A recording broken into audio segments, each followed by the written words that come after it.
আলহামদুলিল্লাহ অনেক ভালো কেটেছে, ফ্যামিলি ছিল, সবাই ছিল। লঞ্চ জার্নি কেমন ছিল? হ্যাঁ, মোটামুটি ভালোই ছিল, বাট তেমন একটা কষ্ট হয় নাই, আর জ্যাম একটু কম ছিল আজকে, কোনো ধরনের সমস্যা হয় নাই।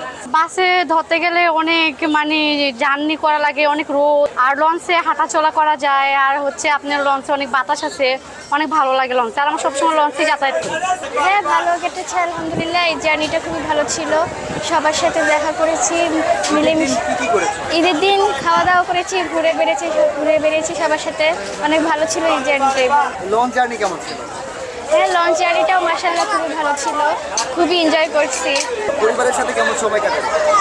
পরিবারের সাথে অনেকক্ষণই সময় কাটাচ্ছি, খুবই ভালো লাগছে সবার সাথে সময় কাটায়। আলহামদুলিল্লাহ খুব ভালো কেটেছে, সব কিছু মিলেই খুব সুন্দর। জার্নি কেমন ছিল? আলহামদুলিল্লাহ, না ভালো ছিল, সব কিছু ভালো ছিল। ভাড়া বেশি যাওয়া অন্য কোনো সমস্যা? না, ভাড়া নর্মাল ছিল, নর্মাল ডেতে যা থাকে তাই আছে। লঞ্চ জার্নি কেন আসলে ভালো লাগে? জ্যামের কোনো একটা থাকে না, তারপরে হচ্ছে আপনার ধুলাবালি নাই, বাতাস থাকে, আরামে আসা যায়, রিল্যাক্সে আসা যায়, এটাই এই জন্যই লঞ্চটা। সব মিলে কি স্বস্তি ছিল? হ্যাঁ আলহামদুলিল্লাহ, যদিও যাত্রী একটু বেশি ছিল, ঢাকায় ফেরার তারা আছে, সবারই কাজকাম শুরু হয়ে গেছে, তারপর সব কিছু মিলে আলহামদুলিল্লাহ। ঈদের দিন অনেক জায়গায় ঘুরতে গিয়েছিলাম দাদু বাড়িতেই। বাসের জার্নি বেশি ভালো লাগে নাকি লঞ্চের জার্নি বেশি ভালো লাগে? যতই ভিড় হোক লঞ্চেই আমার ভালো লাগে। লঞ্চেই ভালো লাগে। জি। কেন লঞ্চে ভালো লাগে?